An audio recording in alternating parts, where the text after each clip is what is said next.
Y en esta mañana vamos a comenzar una serie de cuatro mensajes, cinco mensajes, y les voy a decir de dónde viene esta mano.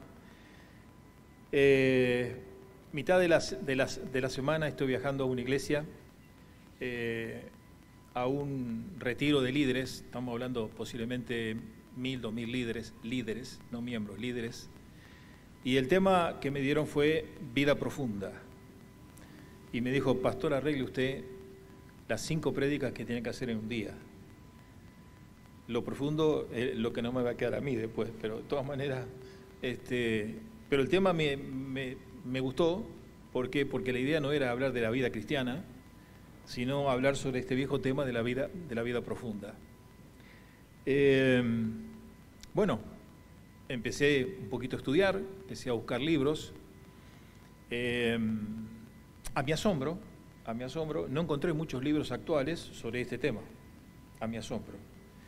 Me tuve que remitir, y gracias que en la biblioteca tengo algunos, a libros de 1940, libros de 1926. Encontré una joya escrita en el año 26, año 30, algunos, y después del 50 es como que este tema se desglosa.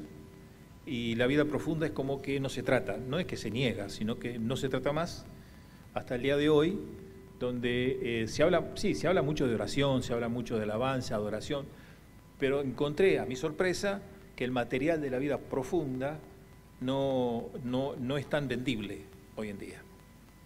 En los años 40, 50, en Inglaterra hay una ciudad que se llama Keswick, K-E-S-W-I-C-K, Keswick. ¿Qué tiene que ver importancia de eso? En Keswick hay un avivamiento,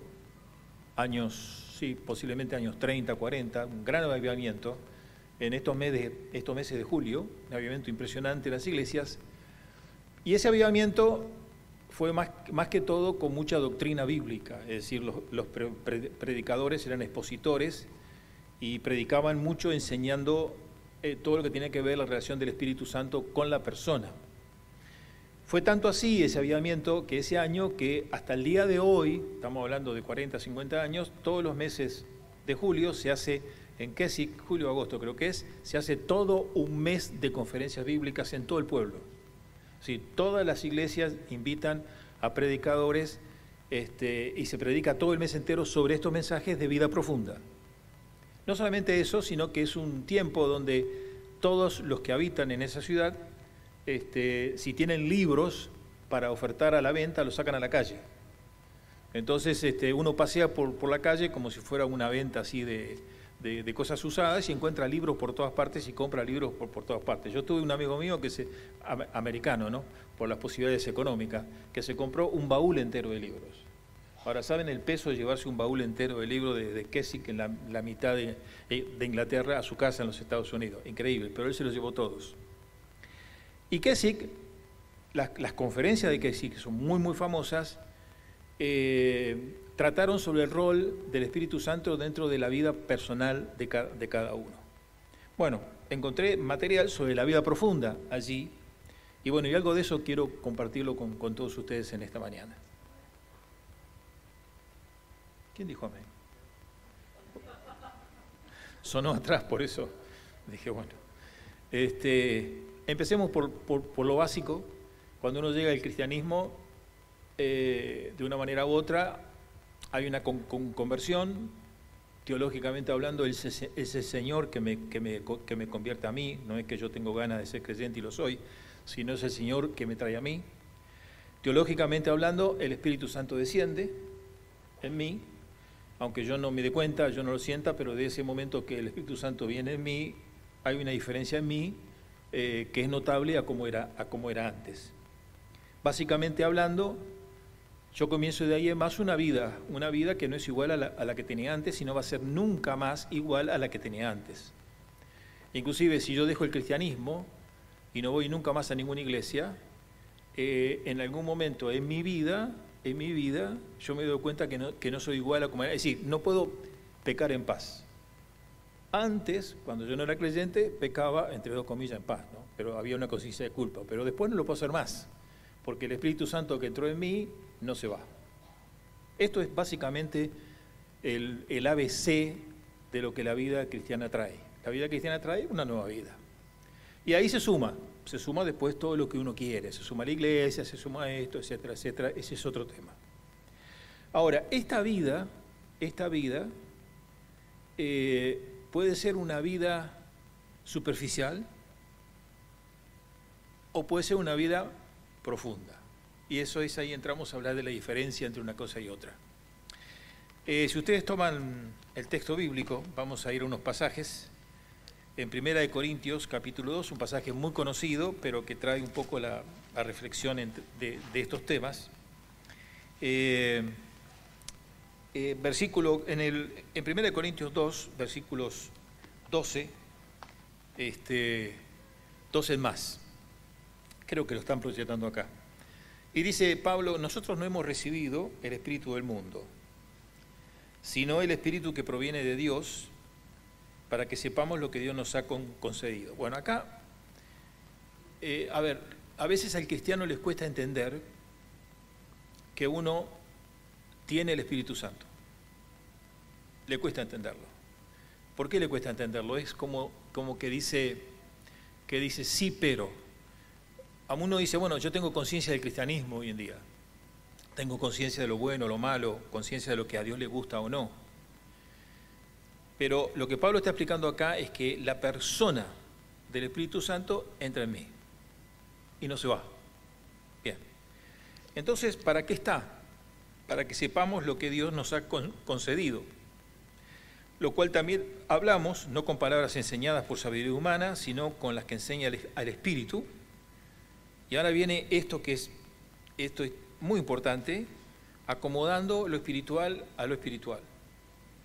Vamos a volver a esto, pero ténganlo en cuenta. Pero el hombre natural no percibe las cosas que son del Espíritu de Dios porque para él son locura. Y no las puede entender porque se han de discernir espiritualmente. Este versículo 14 es una carga de dinamita, porque me viene a explicar a mí lo que quizás yo he vivido y no lo entiendo. Si yo antes de ser creyente era, hipotéticamente hablando, este hombre natural, que no entendía nada de las cosas de Dios, eran cosas de locos y no las podía entender. Y por más que yo leía libros y por más que yo intentara racionalizar la divinidad, no lo podía entender. ¿Por qué no lo podía entender? Y acá está el gran secreto. Porque se han de discernir espiritualmente. Es decir, no es racionalidad lo que acá está en juego, sino la espiritualidad que yo pueda llegar a tener o no. El hombre natural. Y luego dice, en cambio el espiritual juzga todas las cosas, él no es juzgado de nadie, porque ¿quién conoció la mente del Señor? ¿Quién lo instruirá? Mas nosotros tenemos la mente de Cristo. Es decir, que acá tenemos un hombre que no es natural, un hombre que es espiritual. La diferencia es que este hombre tiene la mente de Cristo. Ahora, entendámonos esto. ¿Qué quiere decir la mente de Cristo? ¿Qué quiere decir? ¿Que me pusieron a mí en el cerebro un chip espiritual? No. Al tener el Espíritu Santo en mi vida, yo comienzo a tener la opción de Cristo Jesús en mi vida. La opción es la mente de Cristo. Bien, sigamos y volvemos. De manera que yo, hermanos, no pude hablarlos como espirituales, sino como a carnales, como a niños en Cristo. Este texto que lo hemos leído 1000 veces viene a ser pie en la definición de la vida profunda. Hay cristianos espirituales y hay cristianos carnales. Es lo que dice acá. ¿Cuál es la diferencia? El cristiano carnal bebe leche, no vianda, porque no eran capaces, ni soy capaces todavía. Y después describe la vida del cristiano carnal. Es un hombre que está atado a contiendas, celos, disensiones. No sois carnales y andáis como hombres. Es decir, el cristiano carnal funciona como el hombre natural. Funciona. Es decir, tiene sus pasiones, sus lejanías, sus acercamientos, etcétera, etcétera. Bien. ¿Cómo es que la vida profunda yo la puedo llegar a entender dentro de los parámetros estos. Es decir, yo puedo tener una vida cristiana en la superficie, sí, como el cristiano carnal la tiene. El cristiano carnal es un tipo o una persona que entiende la Biblia, que la lee, que discute los mensajes al pastor, que viene a la iglesia, pero es una persona que mentalmente es un experto en el mundo, no en las cosas del espíritu. Es un hombre que vive apasionadamente su trabajo, su oficio, no es que sea malo. Acá no es un problema ser malo o bueno, técnicamente hablando, sino de ser capaz de poder entender. Capaz de poder entender. Este hombre define a los de la iglesia como, bueno, hay un grupo que son los viejos aburridos de siempre, que leen la Biblia, y luego estamos nosotros, los que somos más jóvenes, más inteligentes y que nos movemos en un mundo y que pastor y fabuloso. La pregunta es, ¿la vida profunda se limita a una edad cronológica? Es decir, yo cuando tenga 60, 70, 50, ¿tengo que dedicarme a vida abundante o yo puedo tener esa vida profunda antes? Sí, no hay limitaciones. Ahora, ¿qué me va a diferenciar a mí? Es que la vida profunda a mí me hace entender las cosas espirituales de modo que el otro cristiano no las puede entender. No las puede entender. Acá tiene que ver un poco el alma también. Ustedes saben que en el Nuevo Testamento Pablo toma esa trilogía, si uno puede decir así, de cuerpo, alma y espíritu. Eso viene, muchos dicen, del fondo de los griegos, de la sabiduría griega, etcétera, etcétera. Es decir, que la persona tiene su cuerpo, tiene su espíritu y tiene su alma. Bueno, ante todo, pastor, gracias. Si usted no se enteró que tiene alma y espíritu, en este momento se va a enterar. Muchas gracias. Mándele muchos saludos nuestros de la iglesia. Una que no vino. ¿Qué quiere decir esto? Quiere decir que yo tengo mi cuerpo que no lo discuto, como me lo mandó Dios, y adentro mío, de alguna manera, tengo esa alma y tengo ese espíritu. Bueno, los discursos del alma son muchos y nos viene al caso a nosotros entender, pensando en la vida profunda, esa diferencia que hay entre espíritu y alma. Se ha dicho generalmente que el alma tiene que ver con nuestra volición, con nuestros sentimientos, tiene que ver el alma tiene que ver con nuestra racionalidad, puede ser, todo eso.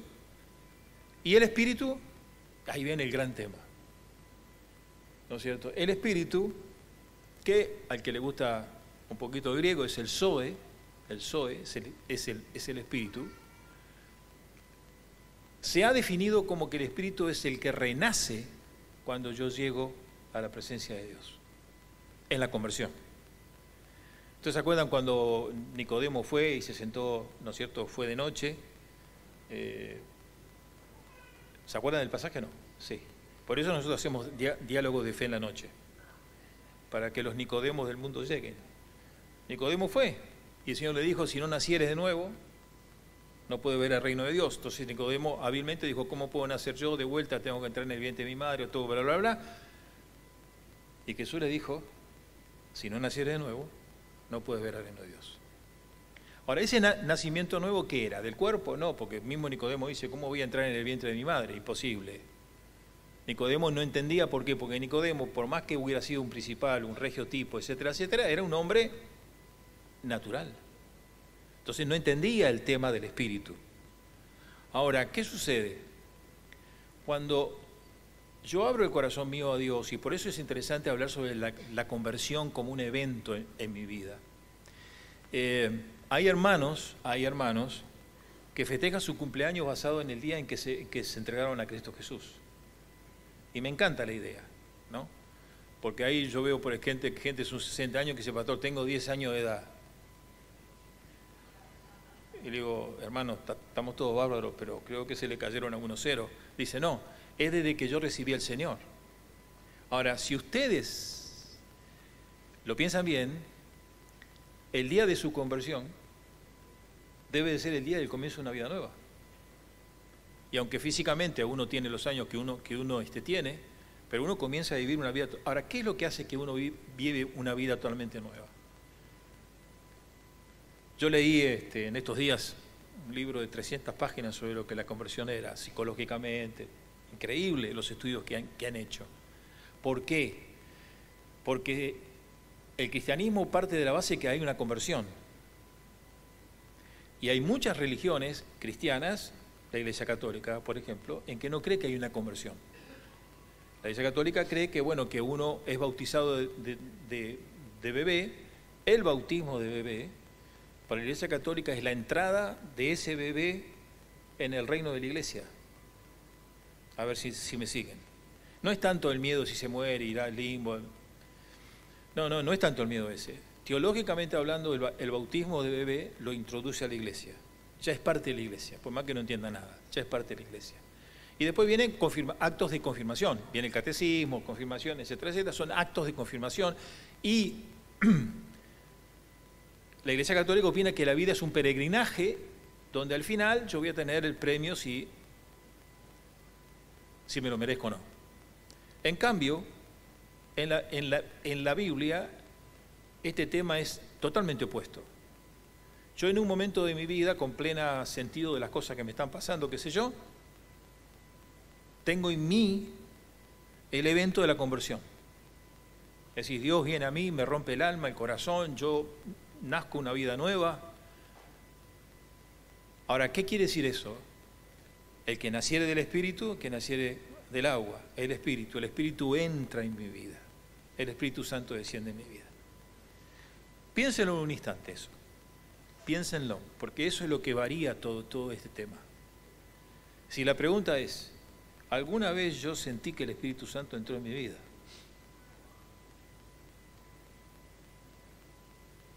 Esa es la pregunta tremenda. No, olvídese del bautismo del Espíritu Santo, olvídese de efectos carismáticos. Estamos hablando de algo, entre dos comillas, una irrupción divina en mi vida. Dios irrumpió en mi ser y el Espíritu Santo descendió en mí. Bien, ¿dónde fue el Espíritu Santo? Porque es un espíritu, no se lo ve. Entonces el Espíritu Santo comienza a habitar en mi cuerpo. ¿Dónde? Yo, pastor, no sé. Pero habita en mi cuerpo y se hace sentir. Yo tengo mi cuerpo, tengo mi alma y tengo el Zoe, que es el Espíritu, que está en mí. Ahora, la vida profunda, ¿dónde empieza? Acá, en el Espíritu, en el Espíritu. Vamos a ver algunos versículos más. Vamos a ir al Evangelio de Juan. Juan, en el capítulo 4, versículo 23, está hablando con esta mujer extraordinaria, la mujer samaritana, qué diálogo. Dice, mas la hora viene, y ahora es, cuando los verdaderos adoradores adorarán al Padre, ¿en qué?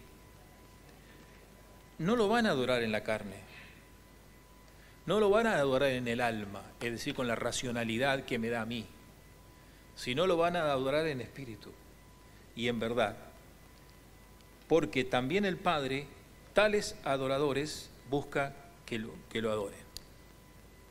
Ergo, yo puedo ir a un culto de adoración en la iglesia, pongo el cuerpo y me lo llevo después. Yo no adoré. Puedo comprarme 1000 libros sobre adoración y leerlos racionalmente, no quiere decir que yo haya adorado. Pero de repente yo puedo estar solo, o no, puedo estar solo, qué sé yo, románticamente mirando una puesta de sol, una salida de sol, depende de la edad que tenga. Y de repente siento la presencia de Dios ahí. Entonces yo comienzo a reconocer a Dios allí y mi espíritu lo adora. Mi espíritu balbucea una adoración que quizás yo no entiendo, yo no comprendo, pero el Señor me la está dando. ¿Entienden cuál es la diferencia? ¿No? Vamos a ir a Romanos. Pablo en esto fue un verdadero genio definidor. Romanos capítulo 1, versículo 9, dice, Pablo dice, testigo me es Dios, y fíjense en ustedes, en quien sirvo en mi espíritu, en el evangelio de su Hijo, de que sin cesar hago mención de vosotros. Bueno, el que sirvo en mi espíritu. Ahora, Pablo fue viajero, predicador, estuvo preso, lo castigaron, siguió predicando, siguió enseñando, escribió las cartas, pero Pablo no está hablando de eso. Pablo está hablando del capítulo anterior a eso, y el capítulo anterior a eso en su vida fue que él servía en su espíritu, antes que su mente y antes que su cuerpo. A ver cómo explicamos esto. Usted quiere servir al Señor. Supongamos. Pastor, ¿qué hay que hacer? Hacer. Y ahora viene el local de San Fernando. Mira, hay que ir a limpiar el local. Pastor, ahí estoy yo. 8 de la mañana con balde, escoba. Ahora la pregunta es, ¿dónde empezó esa decisión? Pastor, yo quiero estar acá en las tardes de la mesa de proclamación, voy a salir, voy a repartir todo. Cuando Alejandro se dé cuenta ya no hay nada más para repartir. La pregunta es, ¿de dónde surge eso? Pablo dice que eso surge anteriormente en mi espíritu, que decide a mi alma y a mi cuerpo lo que voy a hacer. Entonces mi espíritu decide adorar al Señor, decide servirle al Señor. Mi espíritu no se materializa, sino es que mi espíritu, yo lo hago. Ahora, ¿yo puedo tomar decisiones a nivel racional? Sí. Sí. Mire, pastor, ¿qué necesita? Que se riegue el fondo. No, pastor, eso no. Esta es una iglesia que no riega nada. Pero pastor, yo quiero, bueno, yo puedo decir en mi cuerpo eso. Lo puedo decir en mi mente, pastor, mire, ¿qué hay que hacer? El correcto servicio comienza en el espíritu, en esa parte interna mía, que decide servir. ¿Ustedes se acuerdan de Romanos, capítulo 12, cuando dice, bueno, lo tenemos por aquí cerca, se puede leer, dice,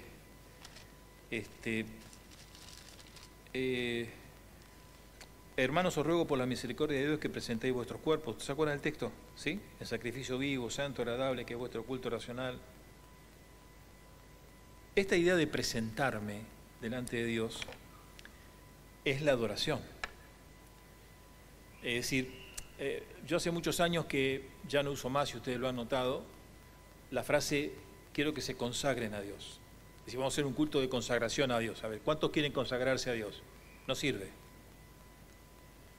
Si hay alguien que me consagra a mí a algo, es Dios. No soy yo que le pido a Dios Dios me consagra a mí a algo. Ahora bien, ¿cuándo empieza la consagración? La consagración empieza no cuando yo hago, sino cuando yo soy. Por eso este texto dice, presentaos. Presentaos. ¿Qué quiero decir? En el ejército, yo me presento, aquí estoy, mande. En el Señor, Señor, acá me presento. ¿Qué quiere que haga? No es que yo le digo al Señor, mira, me conviene hacer esto. Sino el Señor me va a decir, bueno, ¿te presentaste? Perfecto, 100%, bueno, ahora vamos a hacer. Pero esa presentación depende de la actitud que tiene mi zoe, es decir, mi espíritu que está allí. Las cosas espirituales, si uno puede hablar de cosas, la vida espiritual, hay una única manera de entenderla, que es espiritualmente. No se puede entender mentalmente, aún menos biológicamente. Lo espiritual tiene que ser entendido espiritualmente. Y es esa faceta espiritual en mí que la fomentó el Espíritu Santo, que me ayuda a mí a entender lo que realmente está pasando. Por eso es que hay creyentes que hacen decisiones que nadie los entiende. Hay creyentes que toman decisiones duras con su vida, o otras decisiones increíbles, y no las entendemos. ¿Por qué? Porque mentalmente es imposible, pero sí las entendemos espiritualmente, porque es allí donde comienza el servicio al Señor. Esto hay mucho para poder hablar de esto. ¿Por qué hay mucho para hablar de esto? Porque una cosa es que yo haga un servicio al Señor y otra cosa es que yo le ponga pasión al servicio. Y la pasión tiene que ver con la parte espiritual mía, y es el Espíritu Santo que desciende en mí, que está en mí, y que Él es el que me dice de hacer cosas y me convence de hacer cosas que yo después, a veces algunas cosas me cuesta explicarlas, porque a veces los elementos espirituales de mi vida son muy difíciles de poder explicar a otro, pero existen, son decisiones internas que yo tomo. Hermanos, hay un creyente que puede vivir la vida así nomás, llana, y va a ser salvo, aunque nunca sabemos hasta que lleguemos al otro lado, pero sí. Pero hay pocos creyentes que hacen una diferencia, y no tienen que ser pastores o evangelistas, no hay pocos creyentes que hacen una diferencia muy profunda en la vida de su familia, en la vida de la iglesia, en la vida donde están, que son aquellos que se animan a bucear en las profundidades de una vida en relación con el Espíritu Santo. Y es aquel creyente que cuando ora se queda extasiado, porque entiende que el Espíritu Santo está allí y le está comentando cosas de Dios. Y es el creyente que está extasiado, adorando a su Dios en espíritu, porque para él es una bendición grande.